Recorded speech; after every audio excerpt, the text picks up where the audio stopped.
이 마지막 한 가지는 이제 이거는 또 제가 들은 전원. 네. 또 있어. 이거는 이제 원외 당협위원장 분 중에 한 분이 제게 알려준 네. 전원인데, 네. 이거는 이제 요즘에 원외 당협위원장들이 그 김문수 후보 네. 유세를 많이 하고 있죠. 네. 저는 그 하기 싫다고 저는 그만두긴 했는데, 그래도 또 당협위원장을 하고 있으면 할 수밖에 없어요. 네. 그러면 그렇죠. 이제 당에서 의원들이 이제 내려옵니다. 중진 의원들. 우리가 아는 우리 중진의 힘의 의원들이 있지 않습니까? 네. 의원들이 지원 유세를 내려오면 또 같이 유세차를 타고 해야 돼요. 그렇죠. 네. 네. 그렇죠. 제가 사실 그게 싫어서 내려놓은 게 있거든요. 같이 사진 찍히기도 싫고. 그걸 해야 돼. 무조건 해야 돼. 내가 원외당협위원장인데 안 할 수가 없는 거예요. 무조건 해야 되는데, 그 사람들이, 중진 의원들이 우리 원외당협위원장들이 있는데 와가지고 자기들끼리 얘기를 하는 거야. 자기들끼리. 아, 그래요? 그 뭐 이제 유세하고 나면은 이제 뒤에서 자기들끼리 얘기하고 뭐 밥도 먹고 네네. 커피도 마시고 뭐 하면서 이제 얘기가 나오지 않습니까? 그렇죠. 그 자기들끼리 하는 그 중진 의원들 이야기를 이제 제게 얘기를 해주더라고요. 그 우리 당은 위원정당 해산될 것 같다. 중진들 입에서 그게 나왔다고? 예. 그걸 걱정하고 있대요. 야, 지들도 아는구나. 아니 그러니까 그 걱정을 최악의 하면서 시나리오라고 생각하겠죠. 네, 그 걱정을 하면서 무슨 거기까지 갈 수 있다고. 네, 무슨 뭐 혁신을 하고 그런 얘기를 하는 게 야, 진짜 심각하다. 그래서 굉장히 심각한 목소리로 자기들끼리 네. 위원정당 해산이 시도가 될 것 같다. 자, 그러면 이제 그거를 가지고 제가 좀 설명을 좀 드려보면, 위원정당 해산을 하는데 한동훈 대표와 18명이 있으니까 위원정당 해산이 안 되지 않을까요? 라고 얘기하시는 분들이 있어요. 네. 네, 우리가 국민의힘이 위원정당 해산되지 않으려면 그렇게 방어를 해야 되는 건 맞습니다. 그거는 하다못해 그 변호사 누구지? 그분 서정욱 변호사도 알아가지고 라디오 나와서 국민의힘은 위원정당이 아닙니다. 한동훈 대표와 뭐 국회의원들이 막은 사람들이 있기 때문에 아닙니다. 뭐 이런 식으로 방송을 했어요. 그건 변호사라면 다 할 수 있는 얘기인데, 그 저한테도 요즘 유독 물어봐요. 위원정당 해산이 당대표가 막았으면 위원정당 해산 안 되는 거 아니야? 라고. 통합진보당 사례를 놓고 한번 이야기를 해보면, 통합진보당 당시에 RO는 통합진보당의 소수 정파 세력이었어요. 그러니까 다수긴 했는데 다수 세력 중에 일부 정파 세력이었어요. 어쨌든 RO라는 조직은, 이 RO라는 조직이 내란을 음모했습니다. 그래서 뭐 방송국, 발전소 뭐 다 마비시키고 다 점거하고 이 계획을 구체적으로 짰어요. 이 RO의 수장이 이석기예요. 근데 이석기는 국회의원이었지만 통합진보당의 대표는 아니었습니다. 그러니까 여러 정파가 있는데 그 중에 주력이 되는 정파가, 당내 여러 정파가 있는데 주력이 되는 정파가 내란을 음모하고 선동한 것만으로 통합진보당이 해산됐어요. 그러네.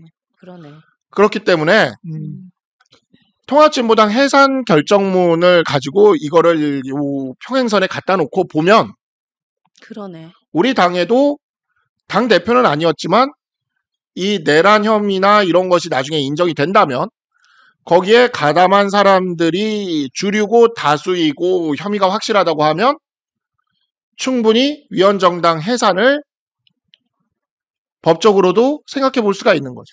아까 말씀드린 그 중진 의원들이 법률가 출신들이에요. 그러면 변호사님 여기 있어 질문이 있습니다. 네. 이게 소급되는 겁니까? 아니면은 이 이후에 우리가 이제 이 선거가 끝나고 나서 거기 거론됐던 사람들 있잖아요. 네. 경찰에 조사받는 사람들을 출당을 시키는 조치가 취해지더라도 이전의 행위이기 때문에 정당과 관계가 있는 겁니까? 아니면 그 사람들을 출당 조치하게 되면은 국민의힘하고는 관계가 없어지는 겁니까? 그 부분에 대해서는.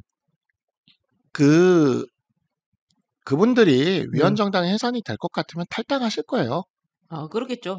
왜 그러냐면 위원정당 해산이 되면은요, 위원정당 해산 선고일 당일에 위원정당 해산 선고일 당일에 배지를 달고 있던 사람들이 다 떨어져요. 그러니까 당시 통합진보당이 어땠냐면 통합진보당이 한 11석인가 있었어요. 11석인가 있었는데 당시에 그 지금 정의당이죠.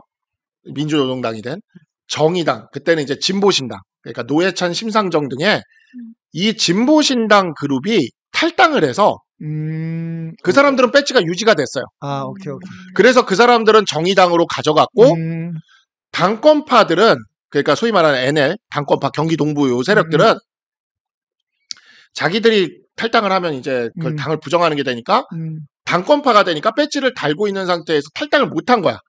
그런 상태에서 선고일을 맞이해서 배지가 다 떨어졌어요. 그래서 그때 그 당권파에서 떨어진 배지가 5개예요. 5개가 떨어졌어요. 그래가지고 뭐 이석기, 김재원 맞아요. 그런 분들 포함해서 5명이 이제 떨어졌습니다. 그때 이제 배지가 떨어졌는데 그래서 그 위원정당 해산이 나올 각이 생기면은요, 잘 보셔야 됩니다. 그 당시 당대표나 최고위원급에 들어가 있는 배지들은 차마 탈당하기가 힘들죠. 지도부는. 예. 당이 지도부는 그치. 예, 당이 지도부는. 해산된다는데 해산돼서 내 배지 떨어질까봐 탈당한다 그러면 그 사람 앞으로 정치하기가 쉽겠습니까? 그렇죠. 그러니까 지도부는 힘들 거예요. 근데 지도부가 아닌 사람들은 인용이 될 각이 나온다 싶으면 탈당할 겁니다. 아. 우리가 출당시킬 필요가 없이 배지를 지키기 위해서 탈당할 거예요.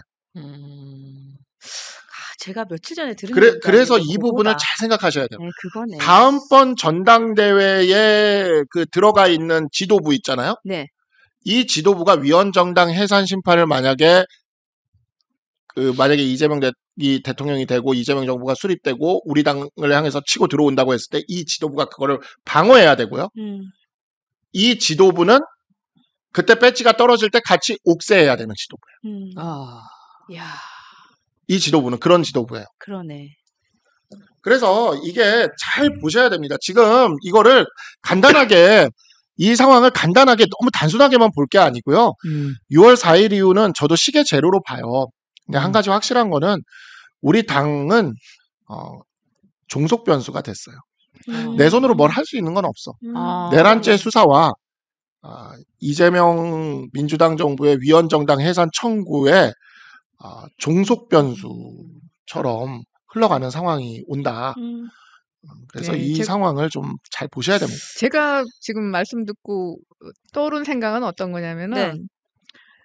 지금 위헌정당 해산 갈 수 있죠. 그 길로 갈 수 있는데 그 길로 가거나 안 가거나 다 이제 어떻게 이재명 금이 만일 집권하면은 어떻게 갈 것인가. 저는 이 위헌정당 그 해산이 선고가 사실 나오기 쉽지 않을 겁니다. 그러나 그쪽 방향으로 가기 시작하는 이상 그때부터는 정말 국민의힘에서도 죽을 힘을 다해서 버틸 거예요. 그때는 그래야지. 진짜로 결집할 겁니다. 죽기 그래야지. 살기로. 네, 네. 차라리 민주당이나 이재명이 보기에 가장 좋은 거는 저 사람들이 언제까지나 저렇게 분열돼가지고서는 자기 안에서 친윤이다, 친한이다 해가지고서는 복닥복닥 되면서 그 안에서 당권 놓고 다음 지방선거 공천권 놓고 막 싸우고 있는 거, 자중질환을 일으키면서 계속해서 자빠지면서 싸우고 있는 거. 어쩌면 그것이 제일 이재명이 보기에는 이재명과 민주당이 보기에는 그런 식으로 국힘당이 무너지는 게 제일 좋을 수가 있고요. 이것이 한 가지 그렇기 때문에 굳이 위헌정당 심판까지 안 갈 것 같기도 하고. 그런데 또 한 가지는 뭐냐면은 이재명이 집권해가지고서는 지금 많은 그 자신의 사법 리스크를 털어야 되지 않습니까? 예. 그러면 사법 리스크를 털기 위해서 입법과 사법을 통해서 자기 통제 안에 둬야 되는데 그런 과정에서 국민들의 또 굉장한 불만과 반발이 나올 수 있지 않습니까? 이런 불만과 반발이 나올 때 다시 한번 이걸 이용하는 거죠. 이 내란 세력에 대한 분노를 다시 한번 불러일으켜서 이것을 철저히 응징해야 한다는 쪽으로 그런 식으로 자신의 사법 리스크 털기식 사실은 그렇기 위해서 통제를 강화하면서 여기에다가 내란 세력의 종식이라는 명분을 달기 위해서 그쪽으로 나갈 것이다. 예, 그런 생각이 듭니다. 그럴 수도 이게 있겠네. 그럴 수도 있겠네. 이거를 생각하면 돼요. 그러니까 바로 이재명이 대통령이 된다하여 바로 위헌정당 해산을 시킬 것 같지는 않아요. 저도 일단 내란 특검을 출범시킬 거고 내란죄에 대한 수사를 굉장히 강하게 하면서 그 과정에서 나오는 걸로 국민들의 분노를 계속 끌어올리겠죠. 계속해서 끝까지 끌어올린 다음에 본인의 정치적 위기 상황이 왔을 때 아마 이 카드를 꺼내들려고 할 텐데 위헌정당 해산은 아까도 말씀을 드렸지만 선고일 날 선고일 날 남아있는 배지가 떨어지는 거예요. 근데 지금 헌법재판소 구성이요. 그 한덕수 권한대행이 2명 임명하려다가 실패하는 바람에 완벽한 진보 우위가 됐습니다. 그건 맞죠. 완벽한 좌파 우위가 됐어요. 그래서 헌법재판소 현재 구성 상황에서 놓고 본다면 위헌정당 해산으로 끌고 갔을 때 보수 재판관들만으로 그거를 막아낼 수 있느냐? 불가능할 가능성이 굉장히 높다. 근데 그렇게 된다고 했을 때 이제 일종의 되게 딜레마에 놓이는 거예요.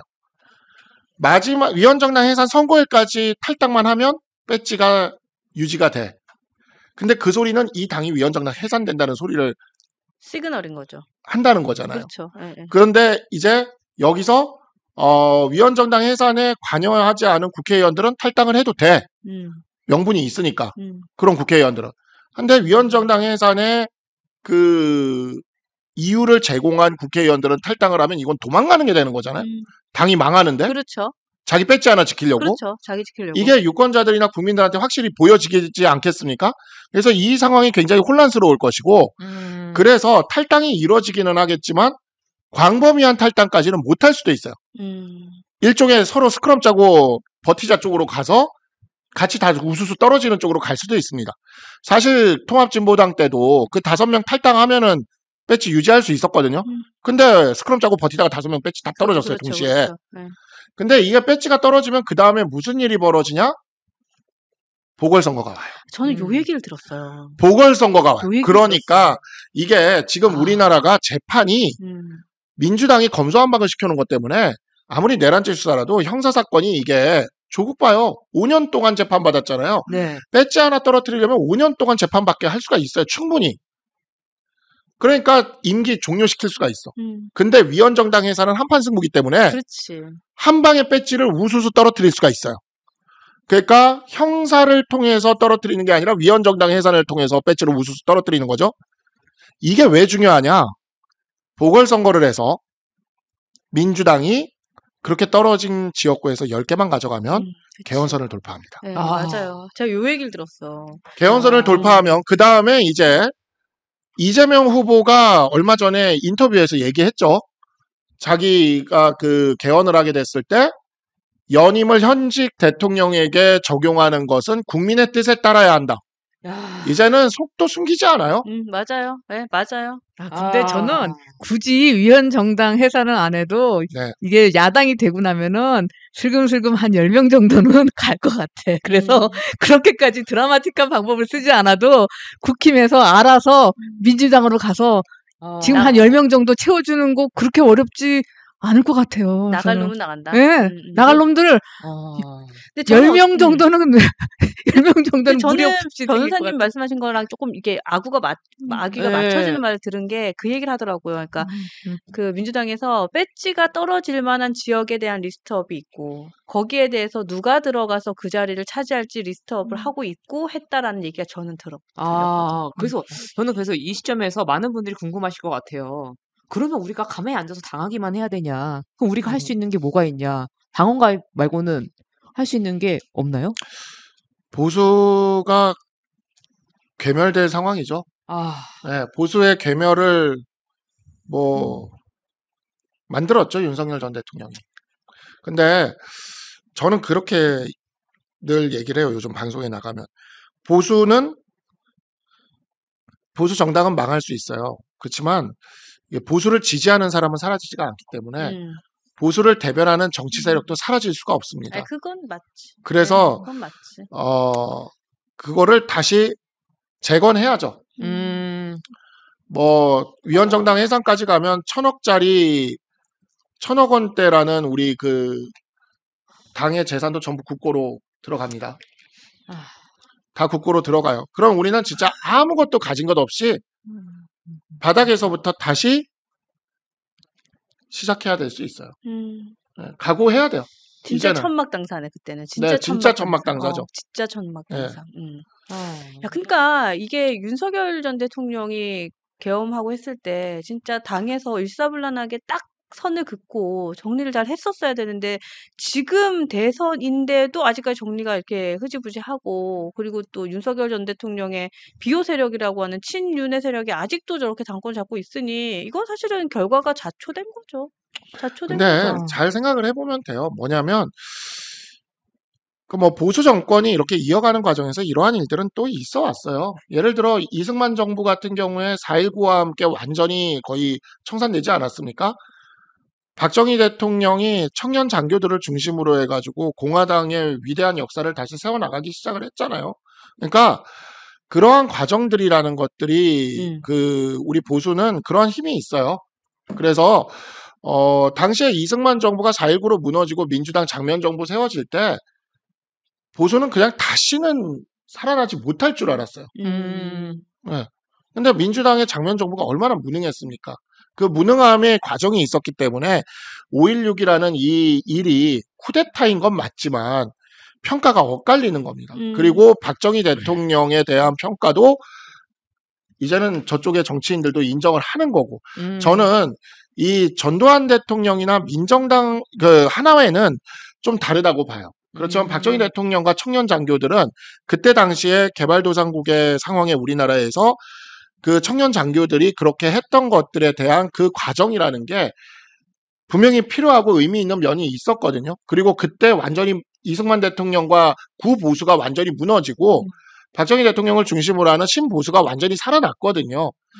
지금 이제 우리가 1대1로 비교를 할 수는 없는 이야기지만 어찌 보면 계엄에 반대하고 탄핵을 찬성하고 명분을 지켜왔던 그 새로운 보수죠. 네, 네. 이거는 저는 또 다른 새로운 보수인 선진국형 보수라고 생각을 해요. 네, 그러니까 이승만 대통령과 함께 했던 그 보수는 이제 독립운동을 했던 보수 정치인들이고 박정희 대통령 이후에 있었던 지금까지 어찌 보면 친윤한테까지 남아있는 이 보수는 근대화 과정에서의 보수인 것 같아요. 근데 이제 새로운 보수는 자유주의적이고 네. 선진화되어 있고 반부패와 이런 것들로 공적 의식으로 있는 이제 선진국형 보수가 돼야 된다고 생각을 합니다. 아, 한 명 떠올랐어요. 근데 그죠? 예, 그렇죠. 그죠? 네. 예, 그런 보수가 한명 이제 떠올랐어요. 돼야 되는데 네. 그건 사실 부서지지 않으면 완전히 부서지지 않으면 그런 변화는 오지 않습니다. 그래서 굉장히 지금 위태로운 상황이고 앞으로 우리 보수 정치 굉장히 어려울 겁니다. 뉴스를 보기가 괴로울 거예요. 그리고 솔직히 어디 나가서 나는 보수를 지지한다는 이야기를 하는 것도 부끄러울 수 있어요. 하지만 그렇게 다 죽기 때문에 다시 거기서 살아날 것이고 왜냐하면 보수를 지지하는 사람들은 사라지지 않기 때문입니다. 그러니까 우리가 지금도 잘 해주시는데 이승만 대통령대로 박정희 대통령은 박정희 대통령대로 그 공과가 있는 것이고 그대로 평가하고 지나가면 됩니다. 우리는 이제 변한 선진국에 맞는 새로운 보수를 재건하면 된다. 네, 네, 맞습니다. 이게 네, 굉장히 중요하다고 맞아요. 생각합니다. 네. 여러분 또 우리 박선수 변호사님 오셨는데 내가 그걸 안 해쳤네. 그러니까 여러분 보수를 개혁하고 혁신해서 정말 맞습니다. 보수다운 보수를 사수하는 이곳은 뉴스 엔진 정답은 없다. 티키 타카 쇼. 이거 한번 외치고 여러분 힘내세요. 네, 힘내세요. 그래도 우리에게 늘 말씀드리지만 우리에게는 멋진 지도자가 있어요. 맞습니다. 네, 기댈 수 있는 지도자가 있습니다. 여러분들 너무 상심하지 마십시오.